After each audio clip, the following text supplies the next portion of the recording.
When you bought a basic budget car a decade ago, that is exactly what you got. Cars like the Volkswagen City Golf and Toyota Tazz come to mind, inducing a shudder with their archaic technology and miserly specification levels. They were cheap, but not really cheerful. Nowadays, though, automakers are striving to give cash-strapped buyers a little bit of everything without breaking the bank, and it's a balancing act that the new Renault Sandero pulls off quite nicely.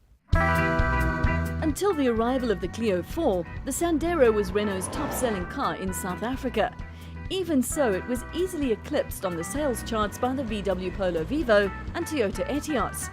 Every year, around 60,000 vehicles are sold in the sub-150 bracket, and new Sandero hopes to capture a much bigger portion of that.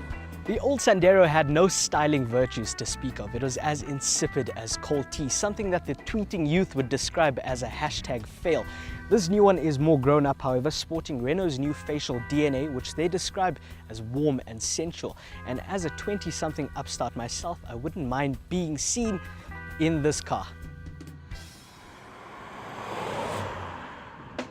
How important styling is to buyers in this segment is a moot point, but the Sandero certainly looks fresher than reheated models like the Ford Figo and VW's Polo Vivo. There is one engine choice available in the Sandero lineup, and that is the 900cc turbocharged engine that we first experienced in the pretty Clio.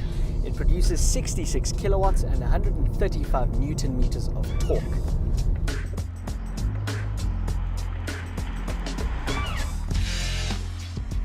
Now, Renault likes to wax lyrically about the numerous Formula One inspired technologies in this engine. The piston skirts, for example, are coated with graphite to reduce friction and also wear and tear. It is a willing performer, but constant shifter work is needed to keep the momentum up, especially in the stop-and-go conditions of the city.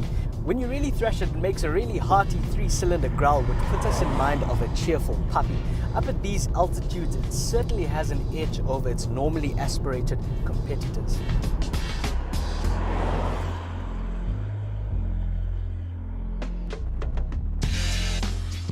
But of course, economy is the priority here, and you can actually achieve close to Renault's claimed consumption figures of 5.2 liters per 100 kilometers. There's even a special eco mode if you're serious about saving fuel.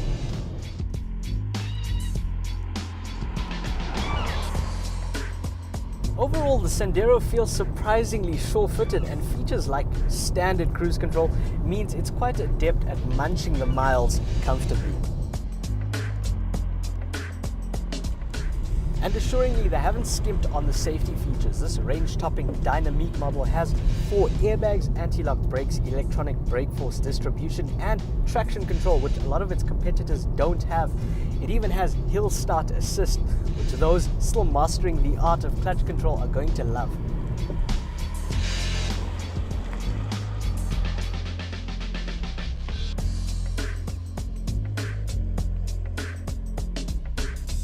As a former Renault owner, I'm all too familiar with the quality issues that used to plague them.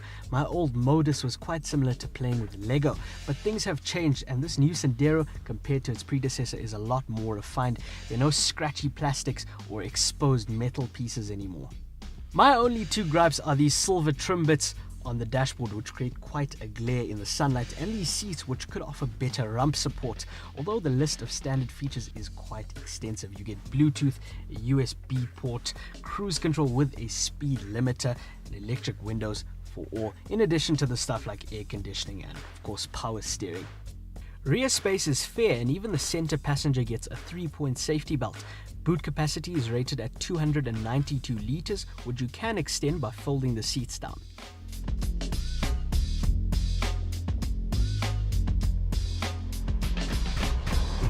At 141,500 Rand, it's undoubtedly a lot of car for the money, and to allay any concerns around reliability, they throw in a 5-year, 150,000 kilometer warranty. The grown-up new Sandero feels a bit more accomplished than its alternatives, like the Volkswagen Polo Vivo and the Toyota Etios. Bear in mind, though, that the French Revolution didn't happen overnight.